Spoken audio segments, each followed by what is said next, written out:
Je vous invite à vous abonner et à déclencher la petite cloche des notifications puis de cocher sur l'onglet Toutes pour recevoir une alerte lors de la publication de nos nouvelles vidéos.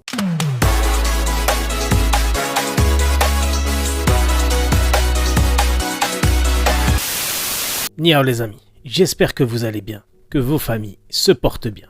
Avant de parler de notre sujet principal, qui est la disparition de la princesse Selma, je tenais à faire une petite parenthèse et à partager avec vous, très chers abonnés, les dernières attaques que j'ai subies de la part de la machine à diffamation du Marzen. Rassurez-vous, je serai bref. Je ne donne aucune importance à ce genre d'événements, profondément débiles, à l'image de leurs commanditaires d'ailleurs. Mais je tenais à souligner et à partager avec vous leurs bêtises et leur manque d'imagination qui, je l'avoue, m'a bien fait rire.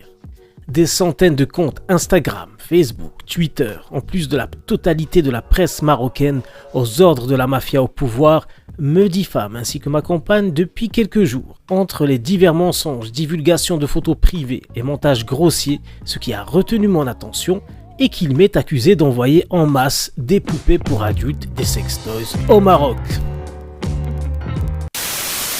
On reconnaît bien là la patte puante du Marzen. Tout tourne autour du sexe, l'apologie du porno. Ces personnes, sans imagination, ont tout simplement repris un post dont m'avait gratifié Hamza mon bébé il y a de ça une petite année. Hamza mon bébé qui, je vous le rappelle, est le père spirituel de Chouf TV et compagnie. Sérieusement, je n'ai rien contre le business d'objets de plaisir en latex. Il est en plus, paraît-il, très lucratif. Mais malheureusement pour moi, je n'ai jamais profité des bénéfices mirobolants de ce genre d'activité.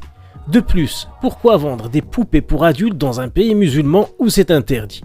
Le but d'un commerçant n'est-il pas de vendre un maximum de sa marchandise et de faire fructifier son business model en toute légalité si possible? Vendre ce genre d'objets au Maroc ou en Arabie Saoudite, en plus d'être dangereux, difficile à transporter, ne trouverait pas un nombre suffisant de clients. Il serait bien plus facile de commercer avec les États-Unis, le Japon, un tas d'autres pays en Europe et dans le monde, sans se tracasser des soucis avec la douane, les lois marocaines, et j'en passe et des meilleurs. Oui, la douane, comment faire passer ces poupées géantes sans se faire remarquer? Comme tout le monde le sait, la douane marocaine ne laisse rien passer. Comment croire que moi, faisant des vidéos au quotidien sur ma chaîne, dénonçant ce régime mafieux, vous m'imaginez vendre quoi que ce soit à un pays qui ne rêve que de m'envoyer au trou, sauf réservé aux opposants journalistes, youtubeurs ou tout esprit libre qui le résiste? C'est ce qu'on appelle communément tendre le bâton pour se faire battre. Bande de tartuffes, voilà ce que vous êtes, des guignols, pour votre gouverne. Et pour finir sur cette franche rigolade, je tiens à vous dire, messieurs de la dictature, que je n'ai envoyé aucune marchandise vers le Maroc. Et je ne le ferai jamais. Je ne m'enverrai certainement pas moi-même dans ce pays qui, je vous le rappelle, ne vous appartient pas. Vous torturez, violez, affamez, diffamez, enfermez et faites vivre les pires souffrances au peuple marocain depuis que vous avez négocié le pouvoir avec des forces étrangères qui vous ont mis sur le trône et vous ont inventé une histoire avec laquelle vous nous bassinez depuis plus de 66 ans. Nous ferons une vidéo sur qui vous êtes vraiment et dirons à ceux qui ne le savent pas encore quelle est la vraie histoire du Maroc. Et comment une mafia criminelle assoiffée de sang s'est accaparée du pouvoir en plongeant tout un peuple dans le noir.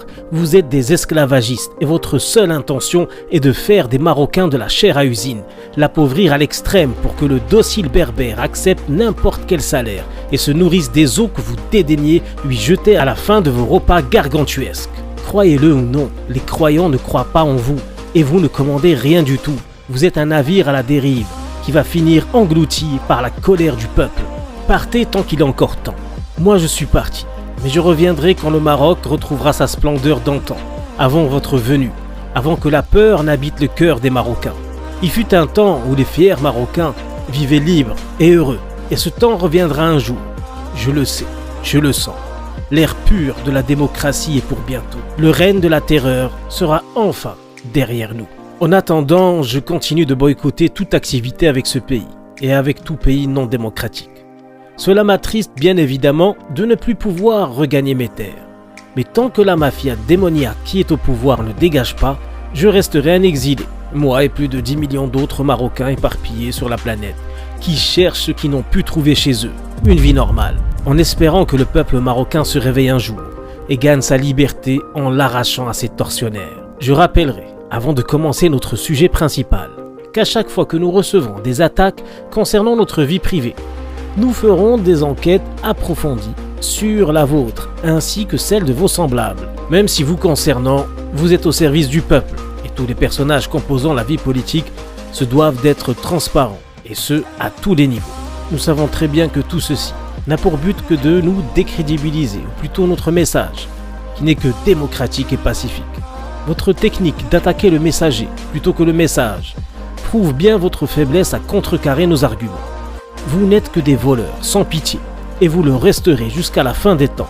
Quoi que vous disiez, quoi que vous fassiez, nous continuerons à dénoncer vos crimes immondes. Vous essayez aussi à travers vos campagnes diffamatoires de nourrir des dossiers pour nous emprisonner au cas où on aurait le malheur de retourner sur nos terres, comme vous l'avez fait avec le journaliste Mahdaoui que vous avez accusé de faire entrer des tanks imaginaires au pays. Rien que ça. Ou comme tant d'autres accusations surréalistes que vous collez à ceux qui n'acceptent pas de se taire. N'ayez crainte, votre heure est proche. La justice immanente s'abattra sur vous et vos semblables, aussi vite que l'éclair, au moment où le peuple décidera. Car oui, vous êtes à sa merci, et non le contraire. Vous le savez. Et c'est pour cette raison que vous crevez de peur, et que vos nuits emplies de cauchemars ne connaissent plus le sommeil. Refermons, si vous le voulez bien, cette longue parenthèse, pour parler du sujet principal de la vidéo. Où est passée la princesse Selma? La princesse Selma, de son vrai nom Selma Bennani, est née le 10 mai 1978 à Fès. Elle est la fille d'Abdelhamid Bennani, professeur à l'école normale supérieure de Fès, et de Naïma Bensouda, morte 3 ans après sa naissance. En 2000, après 2 années de classe préparatoire au lycée Moulay Youssef de Rabat, elle obtient un diplôme d'ingénieur d'État en génie informatique. Par la suite, elle travaille un temps au sein du groupe Omnium nord-africain, premier groupe privé du Maroc appartenant en partie à la famille royale marocaine. En octobre 2001, elle se fiance avec Mohamed VI, qu'elle a rencontré pour la première fois en 1999 et qu'elle épouse le 21 mars 2002. De cette union naissent 2 enfants, le prince héritier Moulay Hassan, né le 8 mai 2003, et la princesse Lalla Khadija, née le 28 février 2007. Lalla Selma est la première conjointe d'un monarque marocain à disposer d'un statut officiel, Mohamed VI lui accordant la qualité d'Altesse royale et le titre de princesse par le Daher du 3 avril 2002. Ce qui lui vaut d'être en plus de l'épouse du roi et de la mère des princes, de devenir la première dame du Maroc, ce qui a créé un réel espoir à l'époque en la famille alawite, qui par ce geste modernisa le statut de la compagne du monarque tout en donnant un souffle nouveau à l'image de la famille royale. La princesse Lalla Selma faisait beaucoup penser à la princesse Diana. Au-delà de leur charme commun, elles étaient toutes deux très impliquées dans la vie sociale de leurs pays respectifs et œuvraient au mieux pour l'amélioration de la vie de leurs semblables, à travers diverses associations et organismes de bienfaisance. En 2005, le gouvernement espagnol l'élève au grade de Grand Croix de l'ordre d'Isabelle la Catholique. En 2006, elle crée l'association Lalla Selma pour la lutte contre le cancer, dont elle est la présidente exécutive. L'année suivante, elle est nommée ambassadrice de bonne volonté auprès de l'Organisation mondiale de la santé, l'OMS. La comparaison et les ressemblances avec Lady Diana ne s'arrêtent pas là. Les 2 femmes au destin hors norme divorcèrent toutes 2 de leur époux. L'annonce de la rupture du roi Mohamed VI et de la princesse Lalla Selma se fit à travers la bouche de l'ex-avocat du monarque, M. Dupond-Moretti, qui est devenu entre-temps ministre de la Justice de la République française. L'avocat français avait sorti un communiqué disant « Le roi du Maroc, Mohamed VI, et son ex-épouse Lalla Selma font conjointement savoir que les rumeurs de fuite ou de séquestration d'enfants qui circulent depuis le début du mois de juillet sont intolérables. Ce qu'il faut retenir dans ce communiqué, c'est l'utilisation du terme « ex-épouse » pour qualifier la princesse Lalla Selma. Il s'agit de la première annonce publique utilisant ce qualificatif et confirmant de façon officielle que le couple est divorcé. Depuis, les rumeurs les plus folles courent à l'encontre de la princesse qui disparut d'un coup, sans prévenir, de la scène publique marocaine et internationale. Elle n'est plus apparue en public depuis fin 2017. Elle est presque devenue une légende urbaine. Certains l'auraient aperçu à Marrakech et témoignent même l'avoir vu manger des escargots en plein Jemaa el-Fna, la place la plus touristique et fréquentée de la ville. Des images très floues ont circulé dans les médias d'État. Impossible d'y reconnaître qui que ce soit. Cela donnait plus l'impression d'une mise en scène qu'autre chose. Comment un tel événement n'a pas été filmé par quelques centaines de personnes autour? Qui n'aurait raté ça pour rien au monde? On a bien entendu quelques malheureux témoignages de commerçants l'ayant apparemment servi. Comment cela se fait-il que ces mêmes marchands aient raté l'occasion de leur vie de prendre un selfie avec la princesse? Certains aussi ont affirmé l'avoir vue pas très loin de sa villa en Grèce. Mais cette fois-ci, aucune photo ni vidéo n'ont circulé. Les rumeurs autour de la séquestration de la fille de la princesse par le roi du Maroc pour qu'elle ne dévoile pas les secrets du palais ne sont pas les pires théories. Autour de sa disparition, l'éventualité du meurtre est bien le tabou le plus sulfureux du royaume.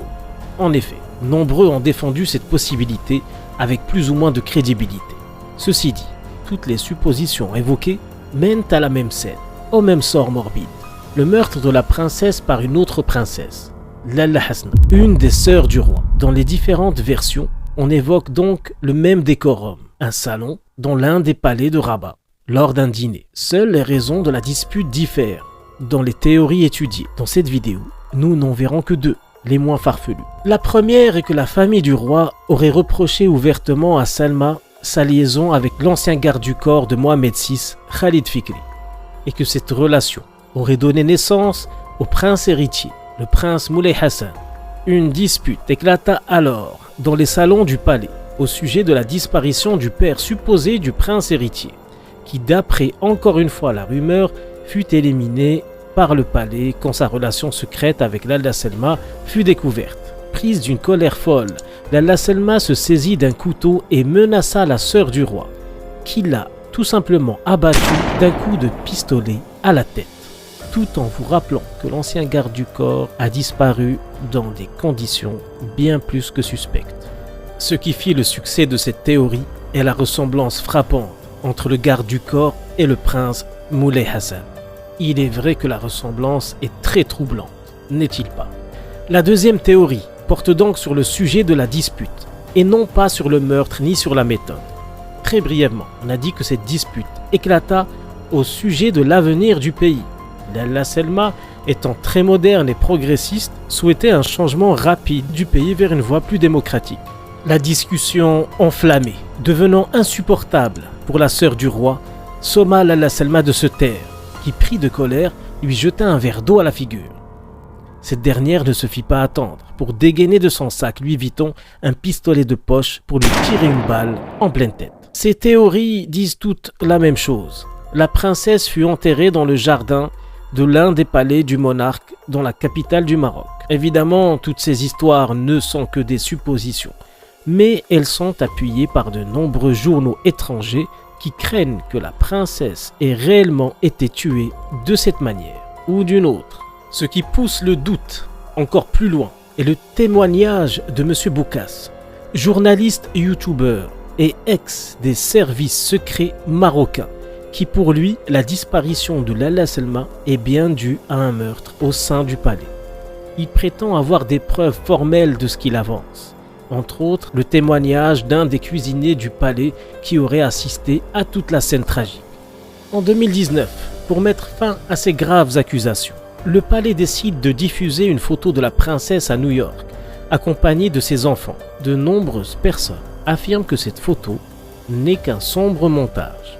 Tout ceci ne permet pas de calmer la curiosité de millions de gens qui s'étonnent que la princesse ne participe plus à ses nombreuses activités caritatives. Et surtout, pourquoi un tel silence? Pourquoi disparaître si soudainement de la vie publique? Certaines mauvaises langues diront de la vie tout court. Une simple vidéo, une interview, pourrait mettre fin à tout ceci. C'est pourtant simple. Et pourtant, depuis fin 2017, il est vrai que personne n'a en sa possession une preuve évidente, tangible, concrète que la princesse Lalla Selma est réellement vivante. Le mystère reste entier. Voilà les amis, c'est la fin de cette vidéo. J'espère qu'elle vous a plu. N'hésitez pas à vous abonner, à la liker et surtout à laisser en commentaire quelle est votre théorie. concernant la disparition de la princesse Lala Selma. Et je vous dis à très bientôt sur Nihao TV.